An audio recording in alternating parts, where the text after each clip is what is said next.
We are a quarter of the way through the Detroit Pistons season. We're going to review Cade Cunningham, Jalen Duren, and Ausar Thompson's season. We'll answer the question, has Cade Cunningham secured himself as a top 10 NBA player this year? We'll talk about it coming up.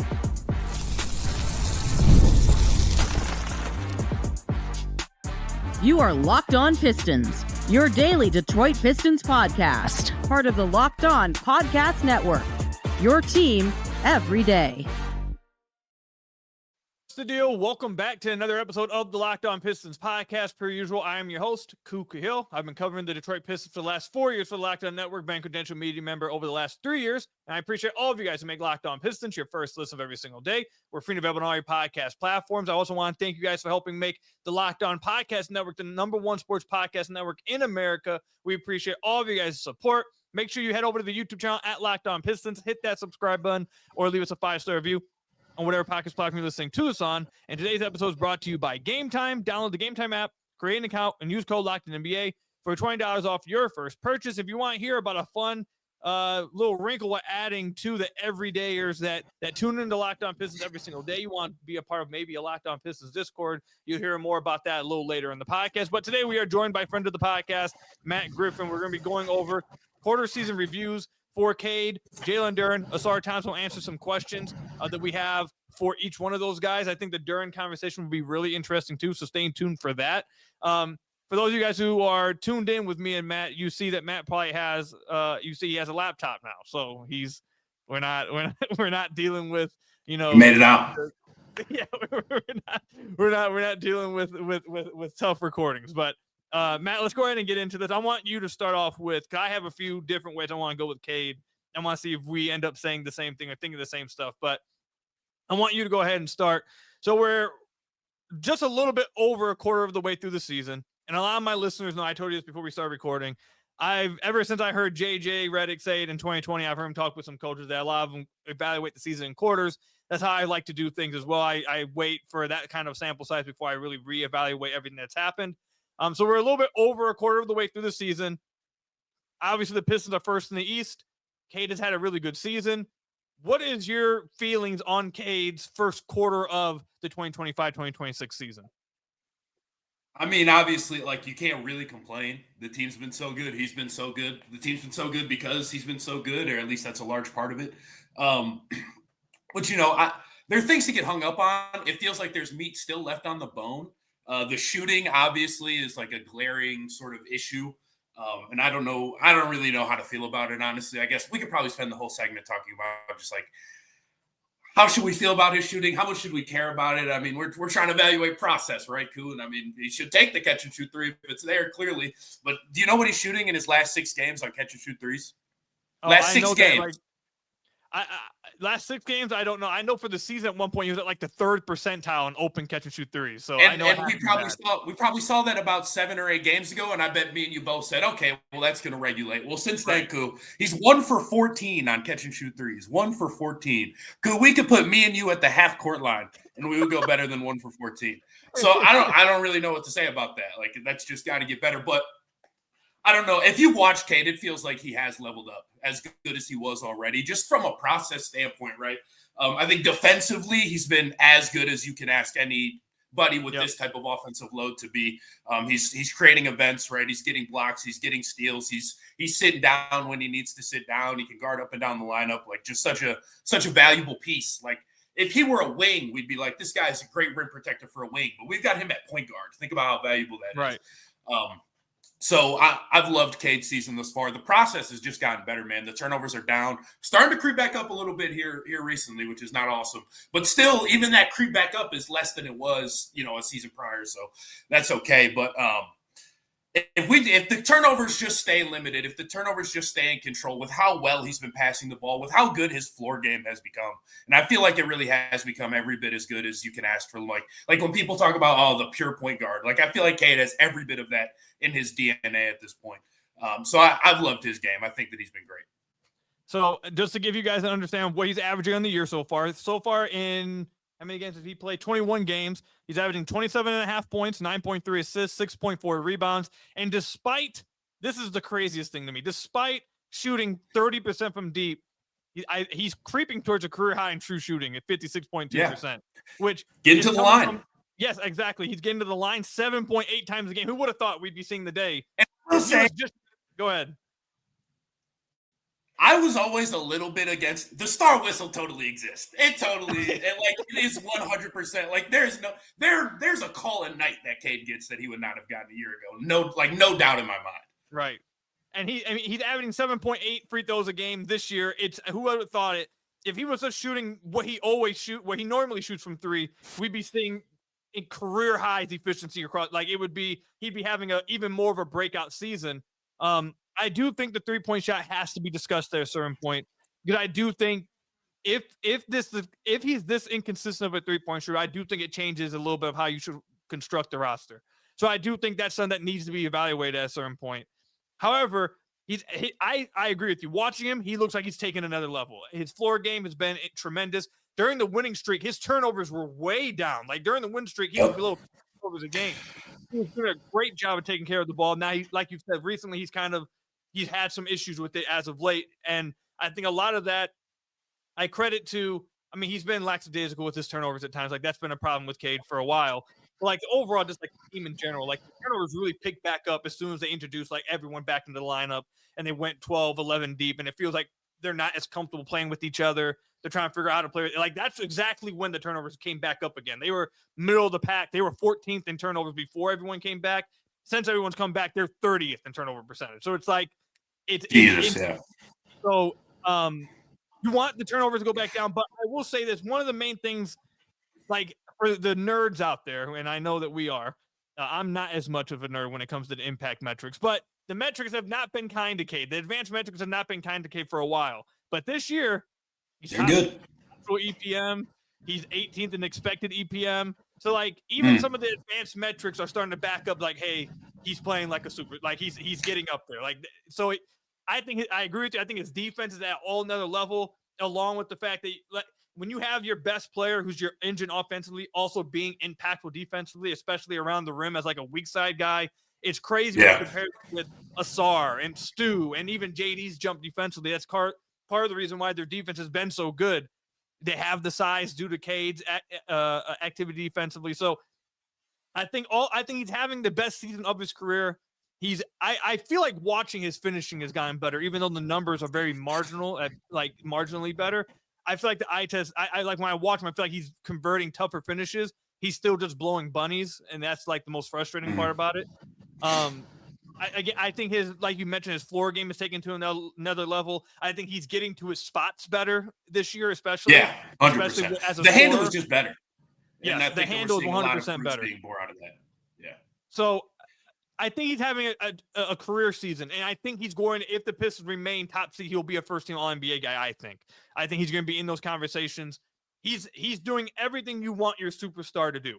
So overall, I think this has been a tremendous start to the season. Overall, you don't want to nitpick too much, because I think it has been an absolutely fantastic start. However, I do think the three-point shooting needs to be discussed. Because I said, I think it does change how you should think about constructing the team. Because a lot of the 3-point talk, the spacing of this team, the math problem, for what you will, a lot of it's been, I've argued on the podcast, like, oh, you can get away with it because you kind of have to assume Cade's going to be, having his own gravity from three. He's going to get a certain level of threes up himself. The pull-ups are there, though. The pull-ups are there. The pull-ups are there. He's hitting more. And that's really what we're talking about when we talk about his own sort of gravity on the ball. Right. But at the end of the day, he's going to contribute a lot of that volume, at least in my head, when I talk about constructing this team. Like, okay, Cade will get up a decent amount of threes and he'll shoot them well enough to where maybe you don't need as much shooting around, because he will contribute to it as well. You can get away with it. If he's going to shoot 30% from deep, and I don't think he'll stay at 30%, but at the end of the day, I think you've seen enough sample size to say he's an inconsistent 3-point shooter, and you don't know where he's ever going. You don't know where he's going to be night to night. Does that change how you think you would construct a team if you believe he's going to be this inconsistent of a 3-point shooter? Not really, or at least I would say, like, it's not like the one of the top things on kind of my agenda with regards to how I would construct a team based on what we've seen in the first 20 games. I think, like, it's an interesting thing to think about, but it matters how much the ball is going in. No doubt about it, it matters how much the ball is going in. But if the threat of the pull-up is still there, and he is still able to get to his spots in the mid-range, and that's still falling, which it has. I mean, it's just kind of one of those things where it's like, yeah, I'll wait till it comes back around. I know it's going to come back around. Cade did not turn into Ben Simmons off the catch and shoot over an offseason. I can't imagine that happened. You got to talk to Ashton if that continues, I suppose. But I mean, he's been so good. I don't know, no, I don't think it changed. I really don't think it changes that much. I don't think it changes the way that people guard him. It's not like teams are going to leave Cade open anytime soon. So, like, for me, and this is going to get into, I guess, the second segment here. I talked about this a few days ago on the podcast. It's kind of made me feel like that I'm going to prioritize the high volume 3-point shooter at the 4 position even more than I was. You do need one. Yes, that's on the floor all the time. That's where I've kind of I've been all over the place with why I think the next part of this team they need to go after. I've been at, they need a secondary scorer, ball handler. They need, a 4-man. I've been all over the place. And now if Cade's going to be this inconsistent of a 3-point shooter, you already have Ausar, you have Duren. It's kind of putting even more of an emphasis in my head that, okay, you need your 4-man to be a high volume guy. It has to be a guy. Just from not even, and it does, sorry to cut you off, but it doesn't necessarily seem like you're even talking from a structural perspective, but just from we need to get enough up. Yes. Yeah. Okay. Especially, I was thinking from a structural perspective with the Cade, does it change how you view the team? No. More so, even I feel like it pops even more against the zone too. Because I think last time you were on the podcast, or I might have been during the live stream, we talked about Tobias doesn't want to shoot these threes. There's a lot of threes where he kind of hesitates. He doesn't want to shoot those threes. And while shooting is not the only way you beat the zone, once you get to the middle of the zone, you get the defense to suck in and you kick out. If your 4-man's going to be hesitant, he doesn't want to get up 6-7 threes. I mean, that will encourage teams to go to the zone more. I feel like it just right. But it just puts more of a priority, I feel like, on needing to get your 4-man to be a high volume guy. So that's where I'm at with it. But nonetheless, this has been a extraordinary start to the season. If the 3-point shot was going, I think we might be talking about MVP type of stuff. That's where we'd be at with Cade if he was making threes like that. He's about to win 75 games. I don't know if people aren't even saying nothing about Shea. I've been seeing Jokic at the top of ladders, which is crazy to me. I love you. I love Jokic. I'll glaze Jokic till the day I die. Shea is the MVP, friends and then people in the media. Shea is the MVP. But last point on Cade for me, I think that the turnover thing is one that I'm I'm considering. So obviously, just because turnovers are really important, I think it's the most underrepresented stat, I guess, in all of basketball when anybody kind of is talking about it, except for the nerdiest nerds. But dude, the Pistons, when Cade is on the court, we rebound 33% of our own misses. Every third shot he misses, we get the ball back. So, we don't get a turnover back. If you turn the ball over, the other team's going the other way. They've created a transition opportunity. They're more likely to score off that than off of a missed shot. And if we miss a shot, there's a very good chance that we're getting the ball back. So, that's kind of the superpower in the sense of, how the Rockets are built, where it's a little bit funky. And Kuz says, oh, Fred VanVleet sucks because he misses so many shots.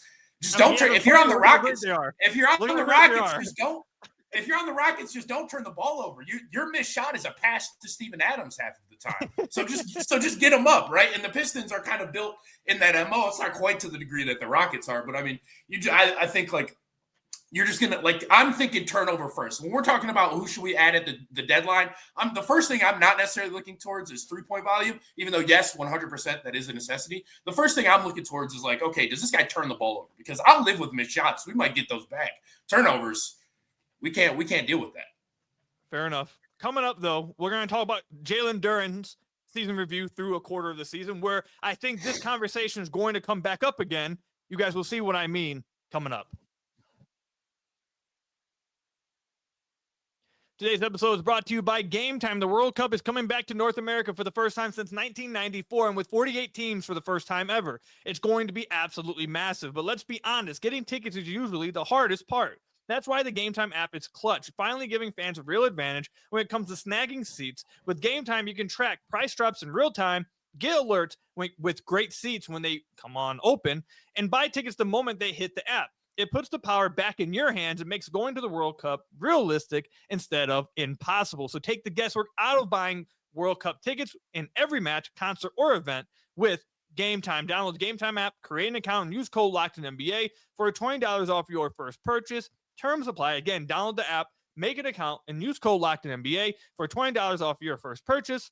Swipe, tap, ticket, go with Game Time. Then I got to tell you guys about another one of our sponsors, Quo. New year, new systems. And this is the time when a lot of us look at the messier parts of running a business and think there has to be a better way. And there is. Today's episode is brought to you by Quo, spelled Q-U-O, the smarter way to run your business communications. If you're ready to make your workday smoother and keep customers connected without the headaches, Quo makes upgrading your setup easier than ever. Being able to share one team number makes it so much easier to make sure nothing gets missed. Having calls, texts, and voicemails in one clean view keeps everything organized and helps you stay responsive. So make this year the year where no opportunity and no customer slips away. Try Quo for free, plus get 20% off your first 6 months when you go to quo.com/LockedOnNBA. That's QUO.com/LockedOnNBA. Quo, no missed calls, no missed customers. Again, with Quo. So I want to thank you guys again for making Locked On Pistons your first listen of every single day. We are free and available on all your podcast platforms. If you haven't already, head to the YouTube channel at Locked On Pistons. Hit that subscribe button or leave us a 5-star review on whatever podcast platform you're listening to us on. That's another great way to support the podcast. And for those of you guys who maybe could be interested in, want to listen to Locked On Pistons without the ads? I know a lot of you guys would probably love that. You guys want to be a part of a Locked On Pistons Discord? You want to have access to a Locked On merch store only with exclusive gear for people who want to be a part of this? If you're interested in any of that, you can join the Everydayer Club for Locked On Pistons. It costs $5 a month. Again, you will join the Discord. You'll get ad-free listens to Locked On Pistons and a bunch of other stuff as well. You can find all the information when you go to lockedonpistons.supercast.com. You can find it in the description down below, or you can just type it in your phone right now with me telling you right there. So check it out. I'm going to be interested and you're going to have a lot of fun, I feel like, with the Discord. Looking forward to it. But let's go ahead and get into Jalen Duren's season review. I can't wait to talk about this with Matt, because this guy, I think, has obviously made the most surprising jump out of anybody. Like Dennis? Dennis, come on. Come on. The jump that Duren has made as a driver, as a scorer, has been crazy. So I want to hear from you. Where are you at right now with how Jalen Duren has played so far this year? I guess I should go ahead and read his season stats for everyone before we get into any thoughts. He's averaging career high 18.8 points a game, 11.5 rebounds. He's shooting 65% from the field, has a 70% true shooting percentage, averaging a block a game. They've been dominant in his minutes for the first time of his career. They're better with him on the floor, much better with him on the floor than with him off. Where are you at with Jalen Duren's season thus far? I mean, he's been fantastic too. Like, there's a reason that he's in all-star conversations right now, right? He's so young, 22. It's really unbelievable when you really kind of take a step back and think about where this guy was 82 games ago, because it just was a completely different stratosphere from this. And I mean, there were inklings of this. I think nobody ever could have questioned. I certainly never questioned his offensive upside. I always thought that some sort of what we're seeing right now was in the cards for him on that side of the ball, and I don't think anybody ever questioned his talent. But the buy-in, I think, has just been as great, I guess, as valuable as you could have imagined. I think, like you said, they're better with him on the court, and that's with one of the best backup fives in the league, if not the best backup five in the league, and the best third-string five in the league, frankly. Defensively, I think it's been great. I think that he's like a real presence at the rim now. I get that it's not always, maybe I shouldn't say great, I guess relatively great to where maybe we would have expected it to be. Yeah. But he is like a real presence at the rim right now. It feels like his positioning has taken a complete leap. And I mean, there's still, I think back to that Bucks game, and Miles Turner's getting going in the first quarter, right? And it's like, oh boy, here we go. He had like 11 points in 8 minutes. He didn't score again. He didn't score after like the 5-minute mark in the first quarter. He didn't score for the rest of the game. So, I mean, there's clearly been a massive growth really on both ends of the ball. As much as everybody likes to talk about the driving, and people should talk about the driving, that's still probably a smaller slice of the pie maybe than it's given credit, or like maybe than the national media talks about it as. Like, it's not like he's driving 8 times a game, but it has been super effective. Teams are guarding him out at the free throw line. I think that when we've gotten to see that little, like the free throw line extended jumper, when we've gotten, when he's reached into that mid-range bag, I mean, I feel like the fruits have bore out. And I want that to continue to be a part of his game. That's sort of the next step, I think, is developing counters for his driving. he's great, man. I think like he's been phenomenal. The screen setting is way better than it was. Like it just feels like every little crevice has been paved over. Yeah, I think just about every area of his game, besides one area that I want to get to with you a little later. But outside this area I'm going to bring up later, he's gotten better just about everywhere. Like, I keep bringing this stat up. I keep updating everybody throughout the year. All the other stuff you mentioned, 100%. I am astonished by the driving for a multitude of reasons. He's scoring 1.15 points per possession every single time he drives the basketball. And along with that, now, along with how effective he's been just at scoring on the drives themselves, when he doesn't score, he's drawing a free throw 40% of the time. So, like, either he's scoring or you're fouling him almost 50% of the time. And then he's getting to the free throw line, he's hitting 75% of his free throws. So it feels like almost every time he puts the ball on the deck, either he's getting a layup at the rim with 2 points, he's getting a dunk at the rim with 2 points, or he's getting 2 points at the line because he's been a much more effective free throw shooter, and he's drawing more free throws. He's drawing 6.8 free throw attempts a game. Between Cade and Jalen Duren, they are averaging 15 free throws just between those two, and they're shooting good percentages on. Like it's. I think that's the biggest reason that their half-court offense before everyone came back, which was about 7 games ago, was the 4th best half-court offense in the NBA, according to Clearer Than Glass.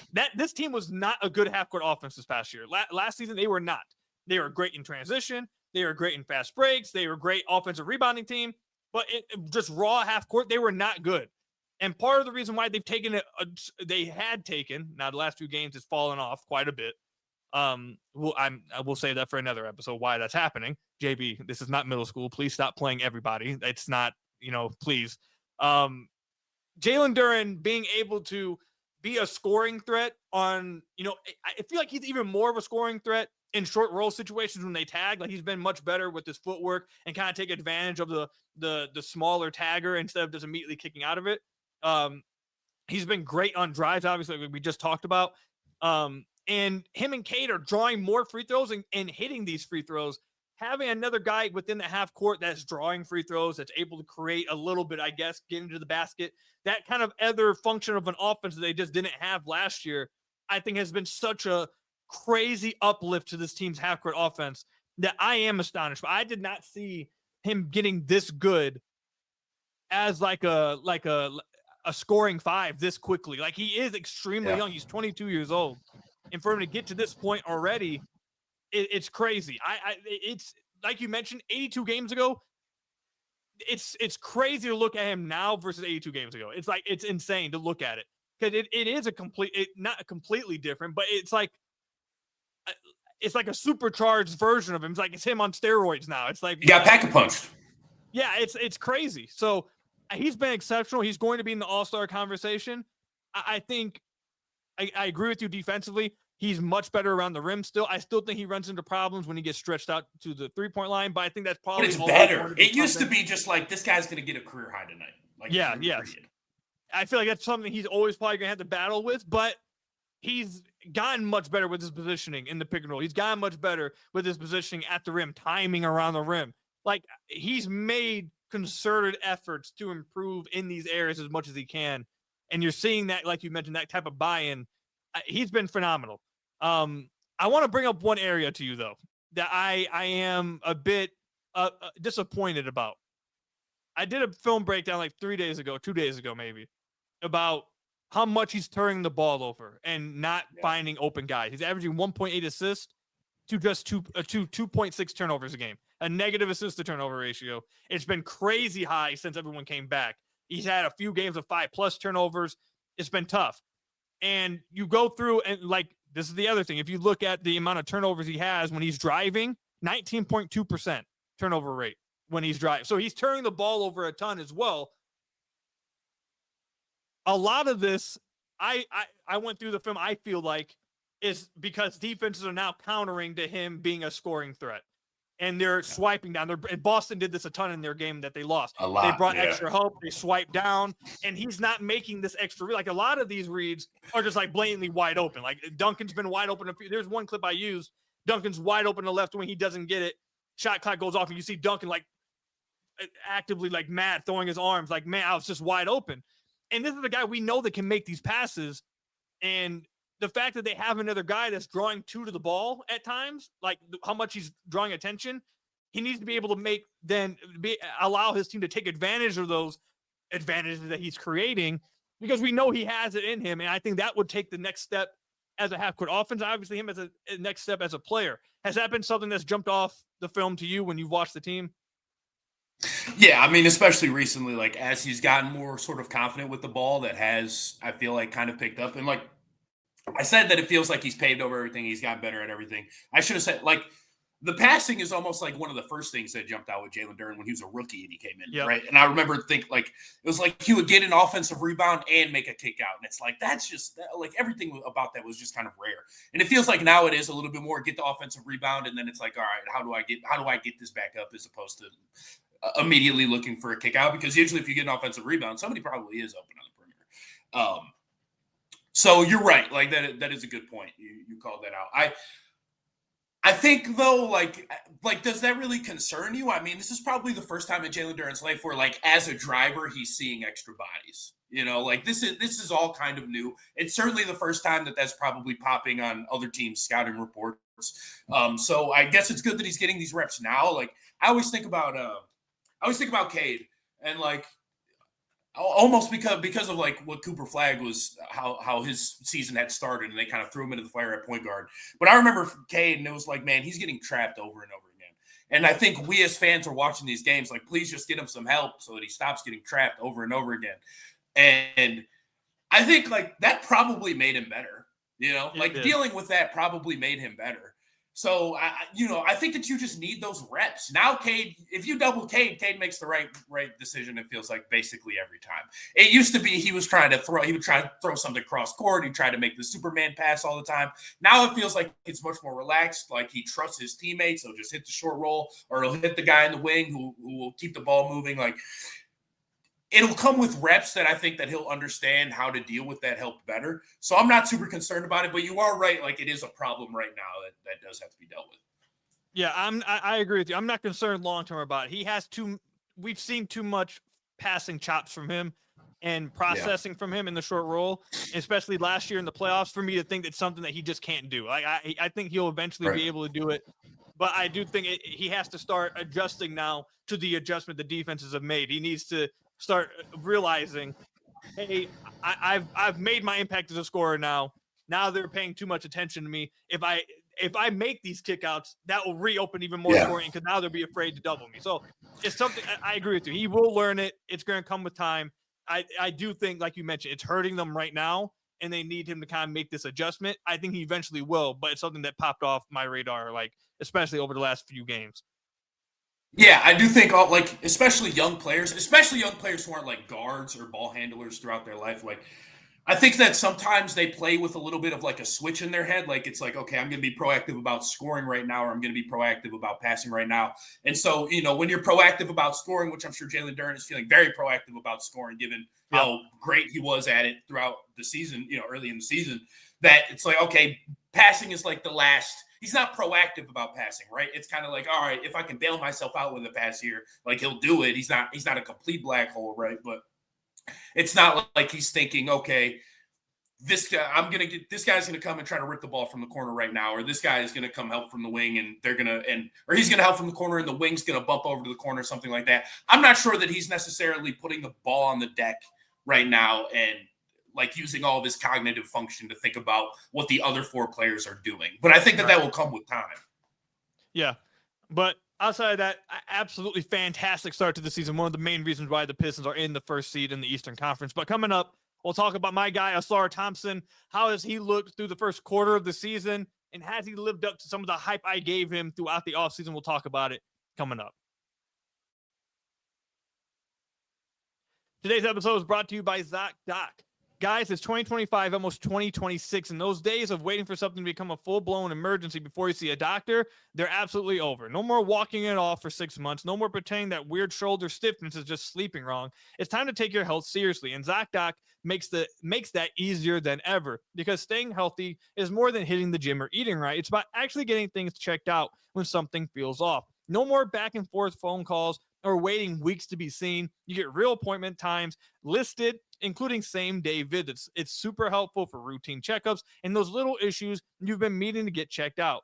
Makes it simple to keep your health a priority, even with a busy schedule. I've used it to schedule appointments quickly when I don't want to wait weeks, and it's been absolutely amazing for me. So stop putting off your doctor's appointments and get the care you need. Go to ZocDoc.com/LockedOnNBA to find and instantly book a top-rated doctor today. That's ZocDoc.com/LockedOnNBA, ZocDoc.com/LockedOnNBA to get the care you need today. So I want to thank you guys again for making Locked On Pistons your first listen of every single day. We are free and available on all your podcast platforms. If you haven't already, head to the YouTube channel at Locked On Pistons, hit that subscribe button, or leave us a 5-star review, whatever podcast platform you're listening to us on. That's another great way to support the podcast. Matt, we are running a little long here, so we're going to have to cap this segment at 10 minutes here. Ausar Thompson, both of our guy. Everyone knows how big I am on Ausar Thompson's future. What'd you say? He was mine first. I don't think that's true at all. I think I was there from the get-go before the draft, man. So was I. The only article Matt Griffin has ever written is in a Pistons need to draft Ausar Thompson article. Ausar Thompson, future fun generator. Fair enough. He's averaging 11.8 points, 6 rebounds, 3.1 assists a game this season. He's shooting 52% from the field. He has a 54 true shooting. He's averaging 1.5 steals a game, 0.7 blocks a game, just 1.4 turnovers as well. That's his basic outline for this season. If there's any more nerds listening that want even more like advanced numbers here, he's top 8 in actual defensive EPM. He is also 4th in expected defensive EPM. So some of the advanced metrics also agree that he's one of the very best defenders in the entire NBA. If you're into that kind of thing, I'm not as much, but if you are, there you go. How have you felt? Like I said, we only have 10 minutes for Ausar. How have you felt about his start to the season? Been kind of a tale of two seasons a little bit, like pre-injury and post-injury, just with how they use him. I did not write the stats down, but I should have. But before the injury, he was like 22% on the ball, and that's dropped down to like 13 or 14%. So I feel like when he started the year, it felt like he was like playing point guard most of the time when he was on the court. Basically, like not even basically, literally felt like he was playing point guard most of the time. That hasn't quite kept up, but and it felt like it took him a couple of games to get his feet back into him, could pick up that aggressiveness again. But these last few games he's been rolling. He had the 13, 5, and 8. I want to say it was the final stat line the other night, and I thought that was one of the best games I've ever seen from him. Even though the box score, the points in particular may not jump off at you, but he does. It's like you use him at point guard, and I get it because like you trust him as a decision maker, and it's like if we have this guy, if he has the ball in his hands, the team can't really help off of him, which is something that defenses like to do a lot against Ausar. But he's such a good passer, and like the way, like he's almost like a better connected passer, off ball passer, if that makes sense, than he is an on ball passer, right? He's not, you don't see Ausar Thompson run a pick and roll and he like turns the corner and fires a skip pass or something like that so often. But it feels like all of Ausar Thompson's best passes are like within the flow of the offense, a touch pass, like a quick, something really quick, something that where the decision is kind of made in a snap and he's not pounding the ball. Not that he can't make some of those passes, he can, and we see him like a lot of nice kickouts to the corner. It feels like he has a real ability to collapse a defense, which is pretty rare. But I mean, I say all that to also say like the offense is really not even that important to me because he's just so good on defense, and every night it feels like he's checking the best player. And sometimes I got to remind myself, it's like this guy might even be better off the ball, like as a defensive player. When I think back to what he was doing, like his first year in the league in particular, when he was just kind of roaming the back line a lot, like. I don't think that there's anybody in the NBA who's better at closing out. I don't think that there's a better long closeouter in basketball. Maybe his brother, maybe Herb Jones. Outside of that, I don't think it exists. He just covers so much ground. He disrupts ball handlers so well. When he's in a gap, and he can still recover. I mean, it's just so valuable what he can do on that end. He can grab the rebound. He can go. Still want to see him continue to crash the glass. Again, like I said, the offensive rebounding has been a huge advantage for us this season. I still think he's a monster. If the points, rebounds, and assists don't ever go up, I probably won't care that much. The dude just helps you win basketball games. So I agree. It's been a tale of two seasons. The first 10 games of the year, he's averaging 14 a game which is right where I thought he would average. He's averaging 6.5 rebounds a game, right where I probably thought he would average. He averaged 3.4 assists. I had him at 4, so it was pretty close. And I've mentioned this to you multiple times. During that stretch where he had a crazy high usage rate and he was being used as basically the backup point guard, he wasn't turning the ball over. Only 1.4 turnovers a game. He wasn't turning the ball over. He wasn't getting his pocket pick, getting up the floor. I was incredibly impressed with what we saw from him in the first 10 games when it came to handling the ball more. I thought he was passing it with pretty high flying colors. I thought his finishing at the rim needed to get better. But like you mentioned, like as simply a missed shot from him, he's putting it back himself. Jalen Duren's putting it back himself. Like it's just him getting to the rim and forcing that shot on the rim, forcing the rotation was helping the offense in general. So the first 10 games, and they were 8-2. They were winning his minutes by 4.4 points per 100 possessions. They were 8-2. He was great. I thought he was making the leap that I was expecting him to make. Then, like you mentioned, he got hurt. And when he came back, not only did he come back from being hurt, he came back at the exact same time that everyone came back. And I think that's really hurt him. I thought, like you mentioned, as of late, he's been much better. But I thought he's seen his – if you can mute your mic a little bit, there's like some wind going on. I don't know if you have a fan. Oh, my bad. If you got a fan on or what. But the last 10 games, he's seen his points per game go down to 9.7 a game, and his minutes have went down to 27 minutes a game. Whereas the first 10 games of the year, he crossed 30 minutes 1, 2, 3, 4, 5, 6 out of the 10 times. And the only time he's crossed 30 minutes is a game against Miami on November 29th. So he's not playing as much. The last 10 games, everyone came back. You had Dennis who was hooping when he was out. Ivy's now coming back. You're trying to play all these guys together. So now he really doesn't have the ball in his hands really at all. Maybe not at all is a little too strong, but nowhere, not even close to the amount that he had before. And now he is just being used mostly as an off-ball guy, which has been pretty disappointing to me. I thought he was looking so good the first 10 games when in the role he was being given. So I think the injury hurt him. And also the fact that so many guys came back at the same time and it kind of forced him to be just an off-ball guy now. However, despite that, you are right. As of late, he's been looking much more like that guy we saw at the beginning of the year, which, I mean, if you go back to last year when Ausar had his little 2-week stretch where everyone was like, is Ausar okay? That also came when he left with injury and came back. So maybe it's just, he was dealing with injury and now he's getting his feet back under him. Like the first 3 games he came back were really bad. He 6 points was tough. But really over the last, 8 games, he's back up to around like 10.8 points a game, especially the last 3 games, like you mentioned. He's been really good in that game against Milwaukee. He was really good against Portland. I was there for that game. He was incredible. Overall, like, he's one of the best defenders in the NBA. He's going to make all NBA defensive first team, I think. Like, he's just one of the most impactful defenders in the league on and off ball, and we're continuing to see that now. And offensively, I do think he's improved. And I think he's gotten much more aggressive as a slasher. I think he trusts himself more as a slasher. Could it get even better? I do think so. I think it could get better. But I think it's still much better than it was last year. And I think if they trust him and start to work the ball back into his hands a little bit more, which, again, number I brought up on the podcast a ton was his shot attempts. Last 10 games, he only went over 10 shot attempts one time. It was the game against Portland a few days ago. First 10 games, he went over 10 shot attempts 8 out of the 10 games. Like, he was hyper aggressive, getting to the basket, getting a shot up. I just hope that the aggression is going to remain there throughout the year. And hopefully as JB cuts the rotation down, please, we start to see him play more than 24 minutes a game.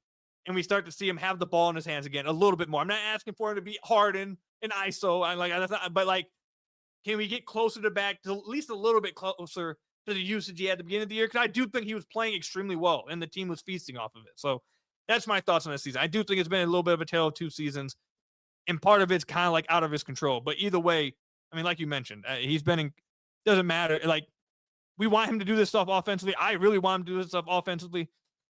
Even with him just making these slight improvements, I guess, to his points, rebounds, assists. I mean, they're winning his minutes by 8.8 points. Like, they still just dominate. They just one of the best on-offs on the team. I'm pretty it's gotta be up there. the same thing for 2 years now. So go ahead. We'll give you the final point and we'll wrap it up. Final 2 points. 1, dunk the ball. Ausar, please dunk the ball.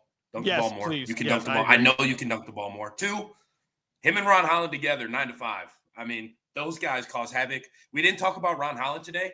He's top 5 in the league in steals per 100 possessions. Like that guy, he has a real knack as an off-ball defender for getting into passing lanes and creating opportunities that way. I know that the offense can stall out a little bit with Ron on the floor. Like that has been a problem. He's definitely the guy that I felt like the most is like struggled to really like find his spot offensively and find where to assert himself. But he's another one where it's like, Ron is still so young.